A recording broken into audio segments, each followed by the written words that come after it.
시편 145편 14절부터 21절 함께 읽었습니다. 14절에 보시면 여호와께서는 모든 넘어지는 자들을 붙드시며 비굴한 자들을 일으키시는도다 그랬습니다.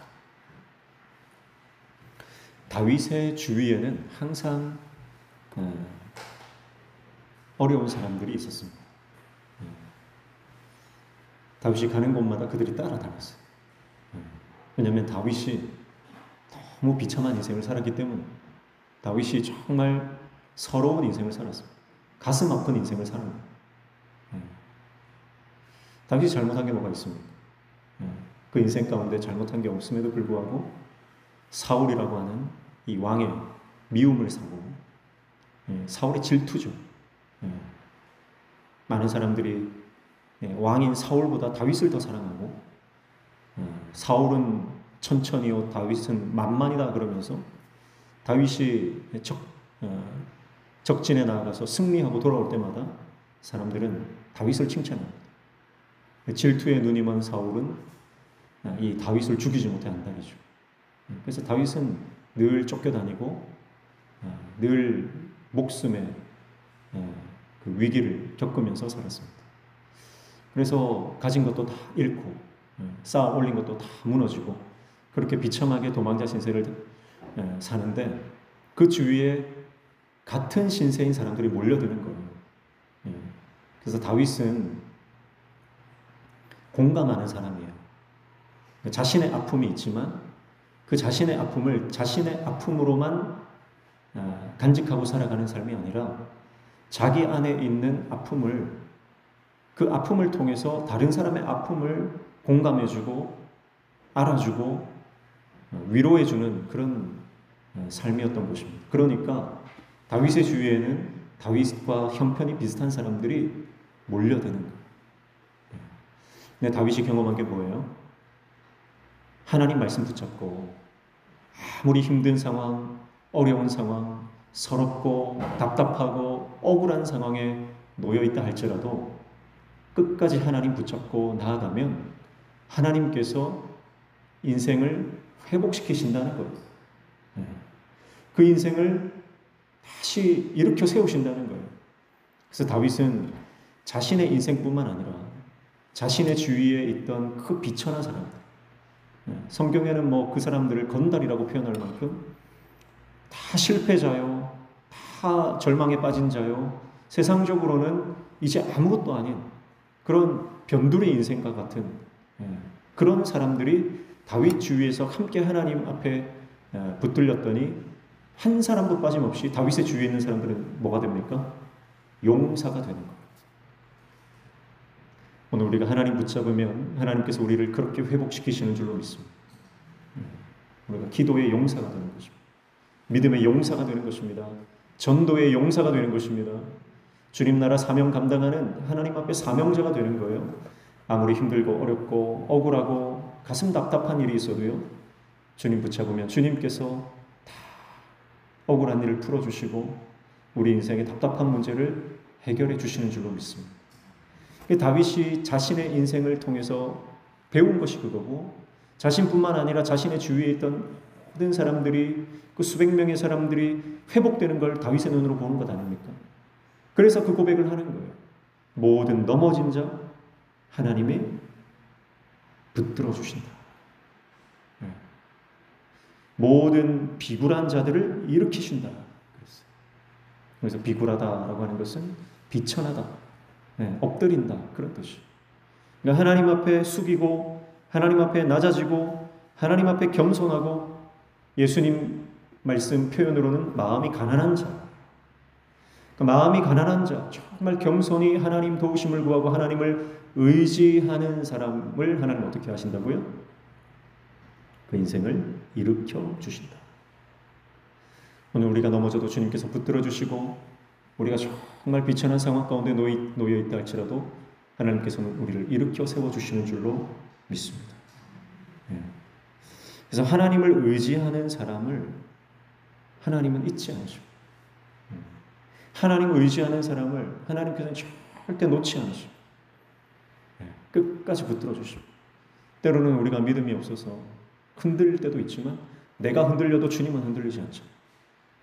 주님이 붙들어 주시면 끄떡이 없는 것입니다. 예레미야가 1장 11절 말씀에 보면 이렇게 말씀해요. 그 모든 백성이 생명을 이으려고 보물로 먹을 것들을 바꾸었더니 지금도 탄식하며 양식을 구하나이다.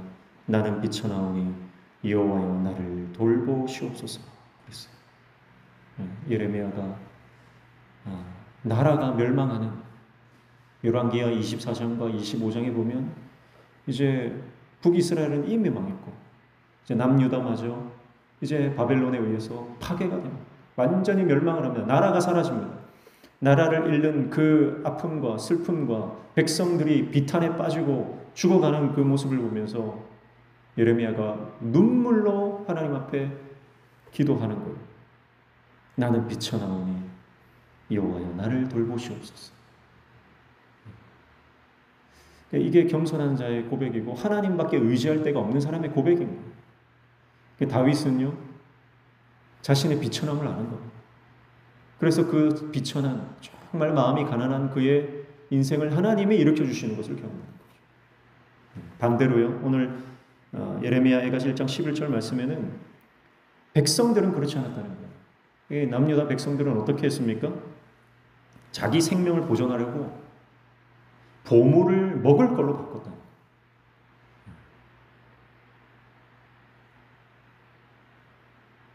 아무리 보물이 있으면 뭐합니까? 먹을 게 없는데.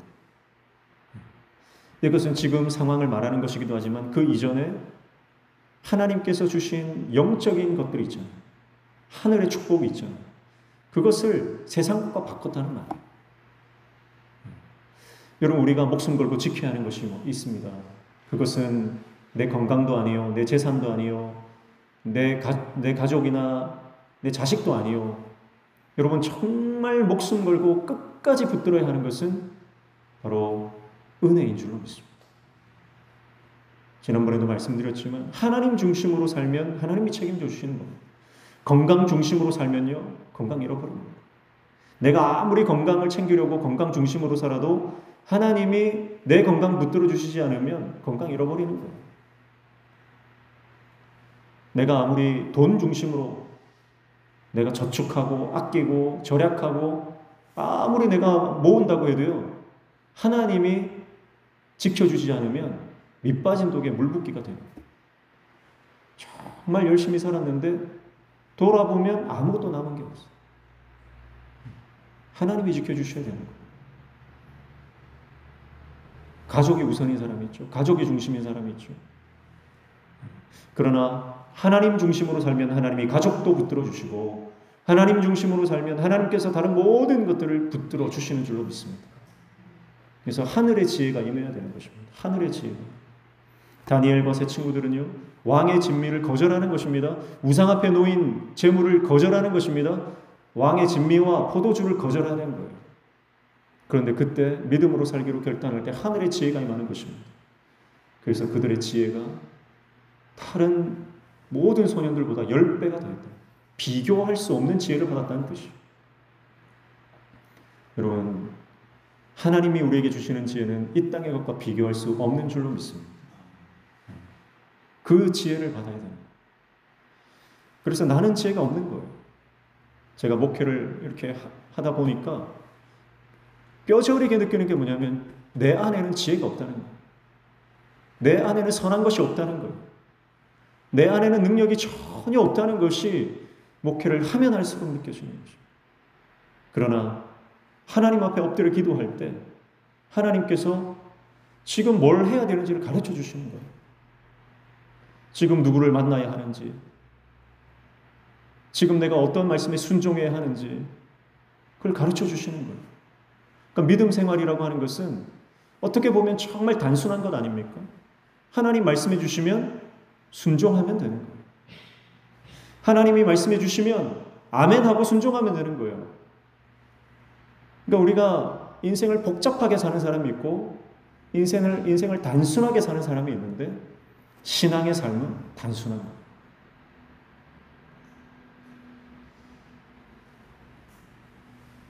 결국 하나님 뜻대로 가면 하나님의 영광이 있습니다.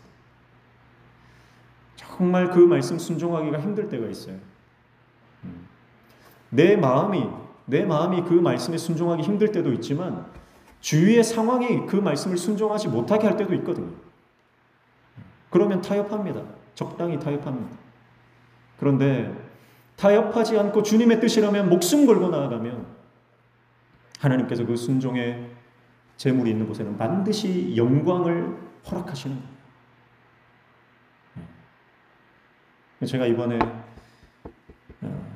기도하면서 제가 정말 절감한 게 뭐냐면, 내가 이 자리 지키려고 하면 하나님이 언제 이 자리 빼앗아 버릴지 모른다는 거예요.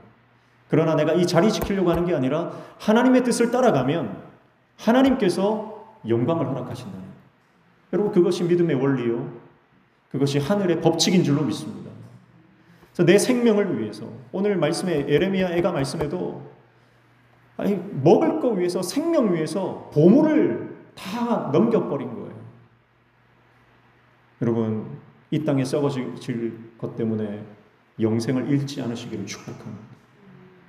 이 땅에 사라져버릴 것 때문에 하나님께서 주시는 하늘의 축복과 영원한 것을 잃지 않는 저와 여러분 되시기를 축복합니다. 그게 지혜 아닙니까? 무엇을 위해서 살아야 하는지 아는 것이 지혜고, 내가 지금 정말 전심전력해서 내가 달려나아갈 곳이 어딘지를 아는 것이 지혜예요. 열심히 달려갔는데 이 산이 아닌게벼 이렇게 되는 거예요. 군대에서 무능한 지휘관을 만나면, 저는 이 특공대를 나왔어요. 특공대의 그 임무는 뭐냐면, 북파 특자권들이 넘어오면 그 적군들을 잡는 거예요. 근데 훈련을 하니까 늘 산을 타는 겁니다. 이 산 타고 저 산 타고 하는데 적군이 숨어 있는 곳이 있어요. 거기를 찾아야 되는데 무능한 지휘관을 만나면요, 헤매는 거예요. 이 산에 올라갔다가 여기가 아닌게벼, 저 산에 올라갔다가 여기가 아닌게벼 하는 거예요. 열심히 하는데 열매가 없는 겁니다. 하나님이 지혜를 주셔야 돼요. 내가 어디로 달려가야 하는지. 여러분, 잘못된 방향으로 가면, 열심히 하면 할수록 더 멀리 떨어져 버리는 거예요. 더 돌이키기가 힘든 것 아닙니까? 오늘 저와 여러분의 인생이 하늘의 지혜가 임함으로 영안이 열려주시기를 축복합니다. 그래서 영안이 열려지면요, 사명이 보이는 거예요. 내가 달려가야 할 곳이 보이는 겁니다. 만나야 할 사람이 보이는 것입니다. 헤매지 않는 거예요. 믿음이 없으면 내 안에 여전히 내 자아가 살아있으면 헤매는 거죠.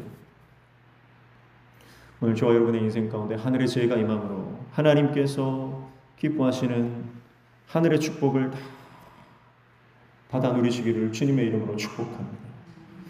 그래서 다윗은 하나님을 의지하는 겁니다. 내 힘으로 살아갈 수 없기 때문에, 내 지혜로 판단할 수 없기 때문에 하나님 앞에 엎드려 하나님을 의지하는 것이죠. 그리고 하나님 의지했더니 결과가 뭐예요? 하나님이 일으켜 주시는, 하나님 붙들어 주시는 겁니다. 오늘 믿음으로 나아가는 자에게 하나님 붙들어 주시고 은혜를 허락해 주실 줄로 믿습니다.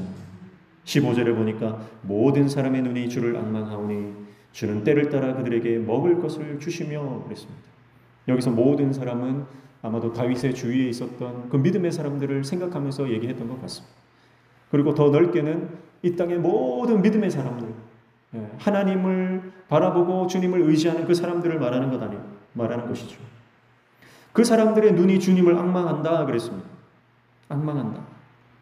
여기서 앙망한다라고 하는 것은 소망하는 것이죠. 주님을 바라보고 시선을 고정시키고 주님을 바라보는 것이죠. 이것은 어떤 동작을 나타내는 걸까요? 여기는 어떤 동사가 숨어 있어요. 그 동사는 바로 기다림이라는 동사입니다. 기다림.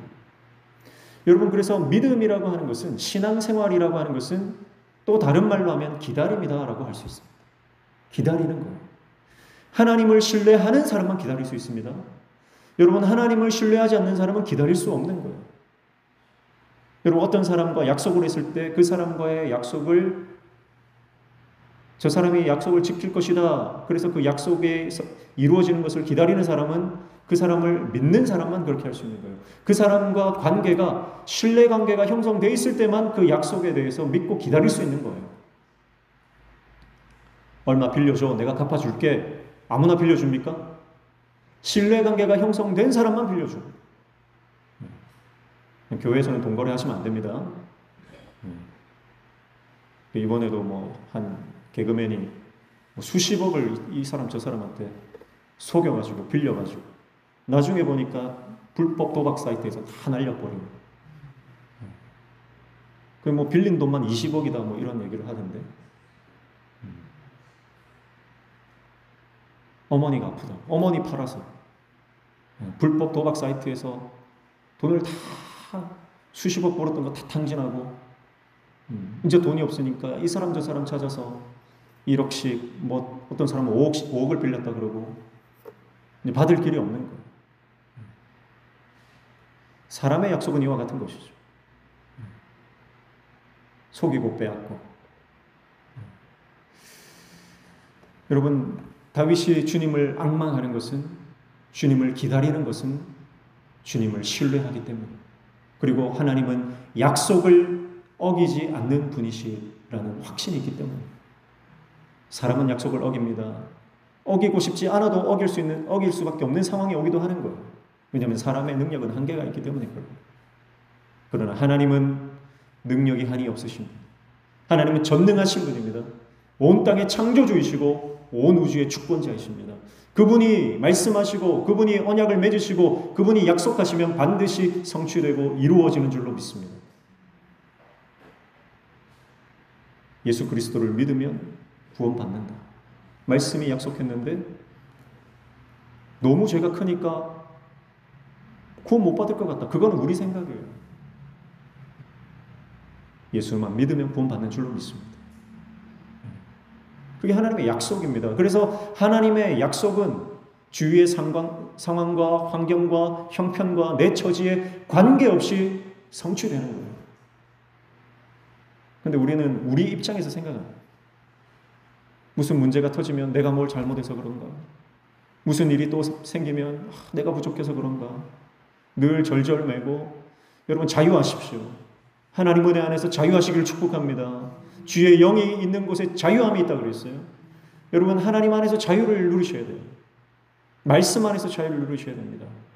하나님 마음이 나에게 임하면 때로는 내가 울며 기도하고 내가 금식하고 내가 가슴을 치고 애통하고 하지만 여러분, 그것은 세상 사람들이 하는 후회와 탄식과는 다른 거예요. 성령 안에서 하는 근심은 세상 근심과 다른 줄로 믿습니다.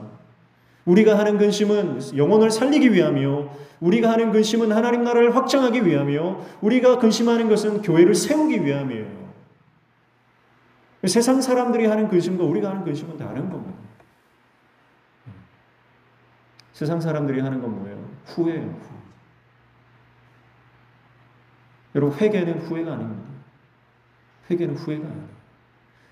회개할 때 여러분, 하나님 주시는 놀라운 기쁨이 있어요. 회개할 때 하나님 주시는 놀라운 하늘의 그 평강이 있습니다.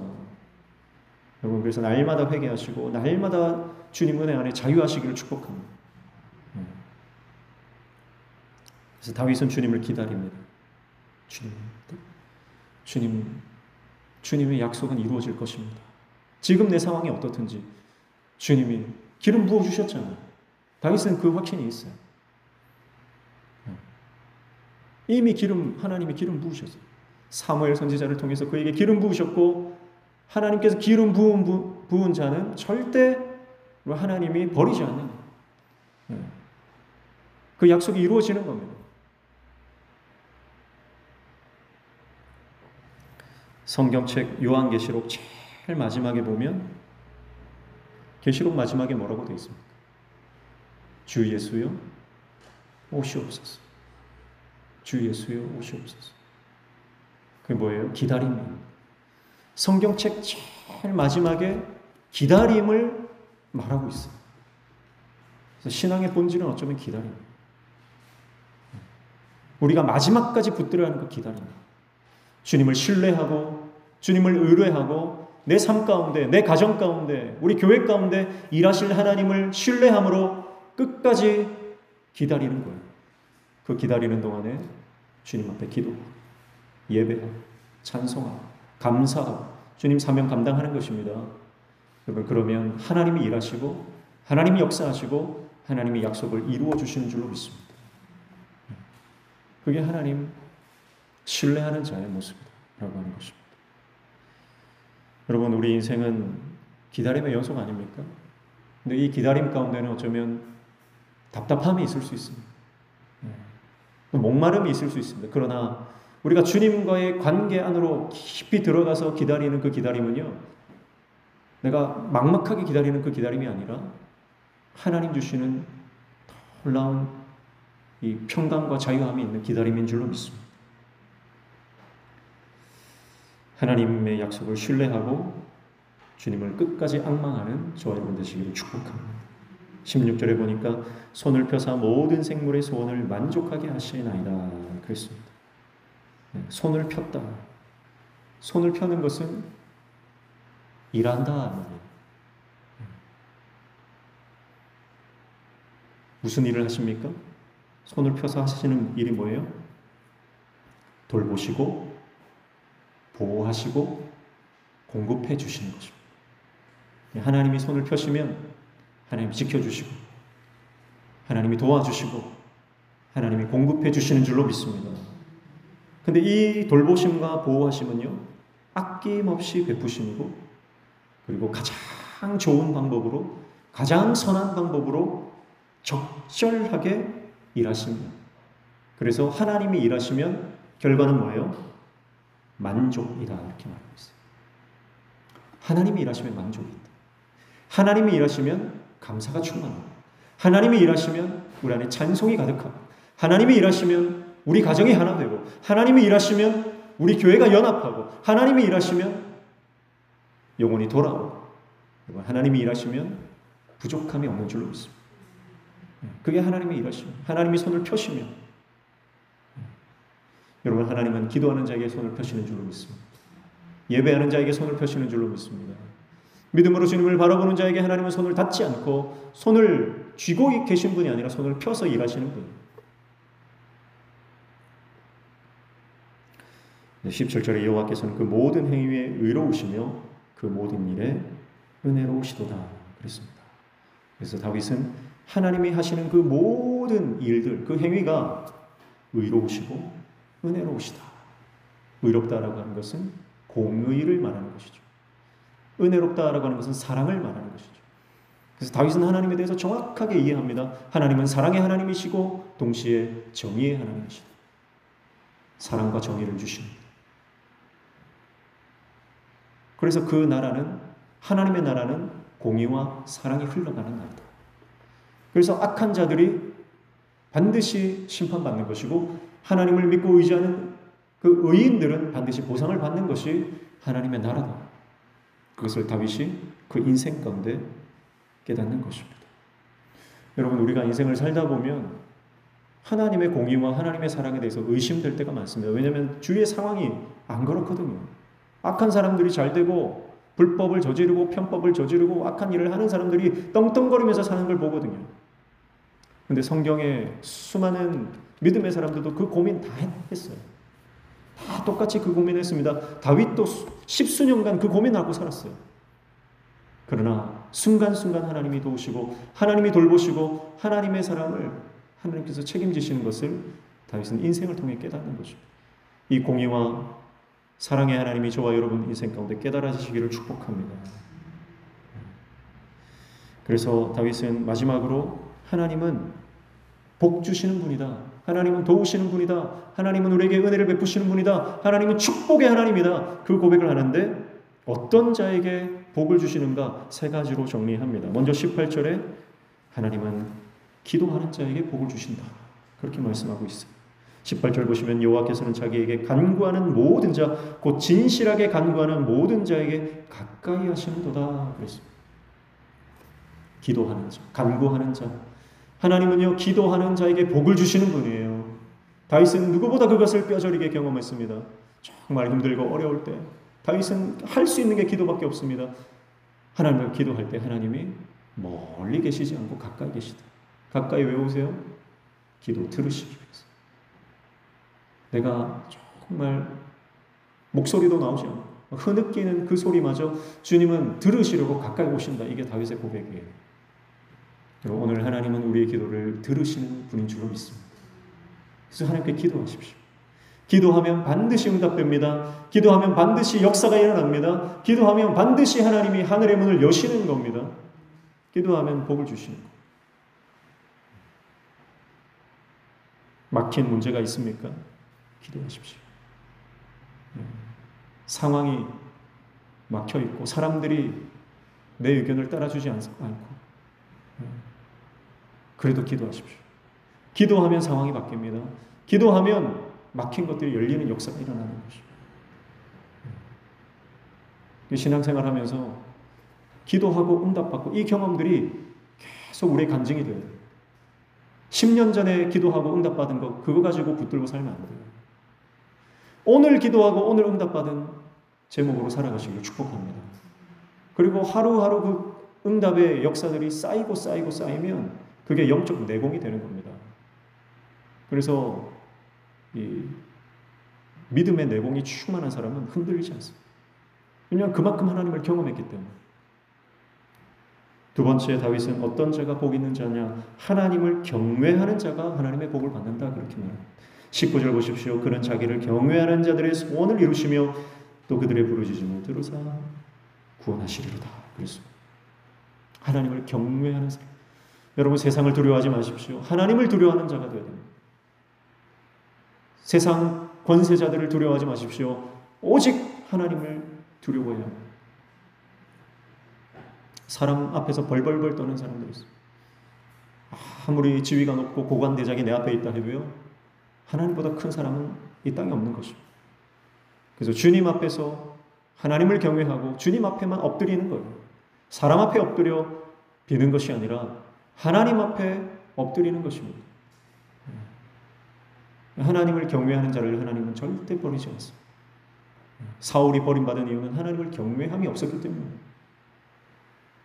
하나님을 경외하는 자, 주님 앞에 두려워, 말씀을 두려워해야 돼요. 왜냐하면 말씀은 그대로 이루어지기 때문에 내 삶에 임한 하나님의 말씀이 반드시 이루어지는 것을 믿는 사람은요, 그 말씀을 두려워해요. 그래서 한 말씀이라도 그냥 거칠애로 보는 것이 아니에요. 어떤 말씀이든 두려운 마음으로 순종하는 것입니다. 세 번째, 하나님은 당신을 사랑하는 자에게 복 주신다. 그렇게 고백합니다. 20절 보십시오. 여호와께서 자기를 사랑하는 자들은 다 보호하시고 악인들은 단절하시리로다. 그렇습니다. 세상 것보다 하나님 더 사랑하는 저와 여러분 되시기를 축복합니다. 하나님을 사랑하는 자. 그래서 어떤 것을 갖고 와도 하나님과 바꿀 수 없는, 어떤 것을 가져다 줘도 은혜를 그것과 바꾸어 먹지 않습니다. 그것이 가장 귀한 것입니다. 하나님 은혜가 가장 귀하고 하나님 주시는 축복이 가장 내 인생에 귀하기 때문에 세상에 어떤 것을 가지고 와도 하나님의 것과 바꾸지 않습니다. 하나님을 가장 사랑하기 때문에. 그래서 하나님은 하나님을 사랑하는 자에게 복을 주시는 것입니다. 그러나 악인들은 어떻게 됩니까? 여기서 악인들은 어떤 사람이에요? 앞에서 말했던 것처럼 반대로 생각하시면 돼요. 기도하지 않는 자, 악한 자. 교회 다닌다고 믿음 있는 게 아닙니다. 교회는 다니는데 기도 안 하시는 분들이 있어요. 회사 가고 바깥에 친구 만나면 밥 먹을 때도 기도 안 하시는 분들 많습니다. 과연 그들이 믿음이 있는 것일까? 왜 기도 안 할까요? 하나님을 경외함이 없습니다. 하나님을 두려워하지 않아요. 기도 안 하는 거죠. 악한 자는 다른 게 아니에요. 기도 안 하는 자는 악한 자. 하나님 보실 때 선한 일을 많이 하고 착한 일을 많이 했다고 의인이 아니라 하나님을 의지하지 않고 자기를 의지하는 사람은 하나님 보실 때 악인이에요. 죄인이에요. 내가 나쁜 일 안 했는데요. 하나님 보실 때 나쁜 일, 착한 일 얼마나 많이 했느냐 그걸 따지는 게 아니라 믿음이 있느냐를 보시는 거예요. 내 안에 믿음이 없다. 그러면 하나님 보실 때 죄인이요 악인일 뿐인 거죠. 기도하지 않는 자, 하나님을 경외하지 않는 자, 하나님보다 세상을 더 사랑하는 자, 악인입니다.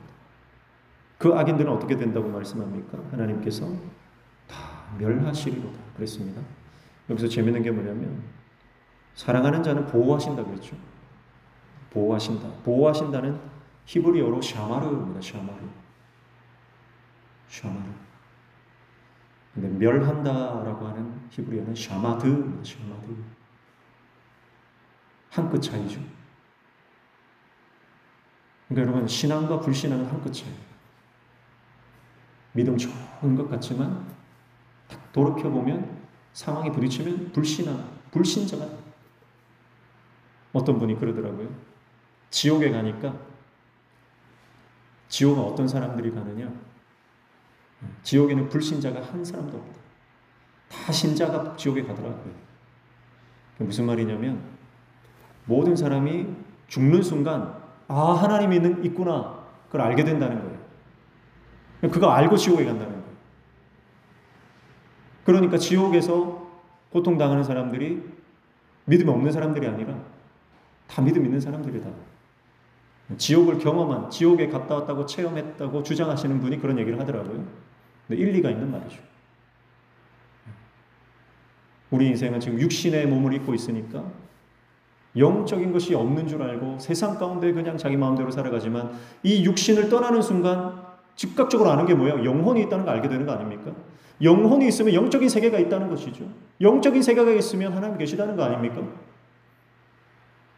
그거 알고 지옥 가는 거예요.